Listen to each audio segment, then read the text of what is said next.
Hi everyone, nubkeks here, and we've got some big news today. We have our first look at the brand new fusion, which is going to be coming for Christmas this year in Raid Shadow Legends. It's going to be starting on Thursday, the 16th of December, so 1 week from now. 1 week from now is when you're going to start to be able to collect the champions and start working towards this fusion. So this is what the champion looks like. Looks absolutely incredible, and like a lion griffin thing, a griff lion. I don't even know what the technical term is for this sort of thing, but it looks super cool. Kind of like an icy lion, a lion made out of ice or crystal, and kind of golden armor and the golden face. It's super badass. I think this just looks absolutely great. Before we look at the skills, which you'll look at in a second, there is this new offer with this QR code. I don't know if you can scan it off screen, but I'll link you to the Reddit post. And thank you to Soarpath for posting this on Reddit. Found this by mistake, but apparently, yeah, if you go to plarium.com/en/resource/tga, you can scan the QR code. You're going to get a bunch of stuff. This is tied in again with the official announcement on their Discord as well. It's a tie-in with the Game Awards, so this is definitely legit. I haven't done it yet myself, but it looks like you'll get a bunch of really good stuff, like an epic book, some potions, 3 energy refills, and Fane. Fane's a great champion. Skinwalker Epic, that's particularly good for doing damage in Unkillable Clan Boss. Very squishy champion, but she does very good damage, brings poisons, decreased defense, and weaken. So she's a very solid champion. If you don't have her in your new account, it's definitely well worth picking up. But, cool, okay. Thank you to Shay42 for posting this on Reddit. This is all the information, the official news on the new fusion, Tatura Rimehide. Okay, Tataru is one of the characters from Final Fantasy XIV, which I was just streaming before I recorded this video. On Thursday, December 16th, we're going to be getting a new fusion event for a new champion, Tatura Rimehide. High Elf, Legendary, Defense with Spirit Affinity. So this is going to be really nice to actually get into the game.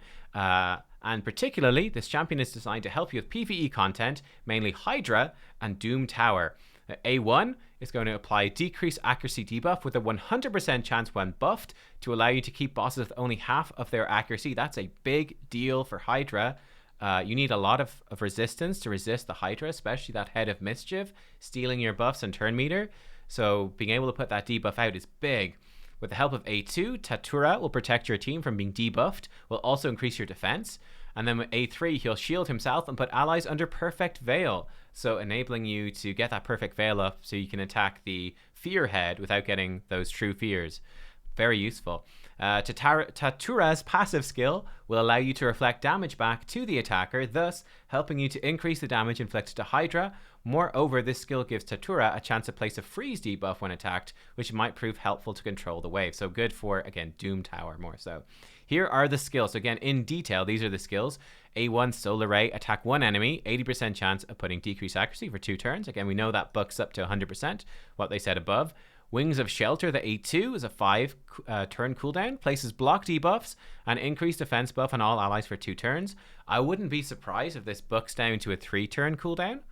Then Otherworld Breach is A3, attacks all enemies, so it's an AoE attack. Places Perfect Veil buff on all allies except this champion for 2 turns, and also places a shield buff on this champion for 2 turns, equal to 20% of the damage inflicted.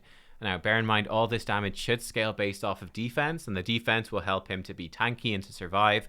So, certainly for Doom Tower waves, basically with Perfect Veil on everyone else, all the enemies should be attacking him. He has his shield. And then Glimmerhide is passive. When attacked, reflects 30% of the damage this champion receives back to the attacker. That's okay. And has a 30% chance of placing a freeze debuff on the attacker for 1 turn. That's pretty decent. That's pretty solid to help you control some of those waves. So, I mean, my thoughts, my impressions on Tatura here. Seems like a good, solid champion, especially for newer players. You know, it can be tough to get champions to do this skill. Like putting Perfect Veil on everyone, that's very, very rare. You know, AoE block debuffs and increased defense, decrease accuracy as a debuff. These are all great things. Gonna be an excellent addition, I think, to a lot of people's Hydra's teams. We'll see how many bucks he needs. He might need a whole bunch of bucks. But yeah, this seems like a great fusion. Let me know what you think. What do you think of him? He also looks amazing. In my opinion, well worth getting. Well worth getting. He looks to be solid. So there you go. Let me know your opinion. Thank you for watching. I will see you next time. Again, brand new channel. So, throw a like or a comment or subscribe if you like the content and want to see more. It will help me out setting up the channel. So I do appreciate it. Yes, see you soon. Bye-bye.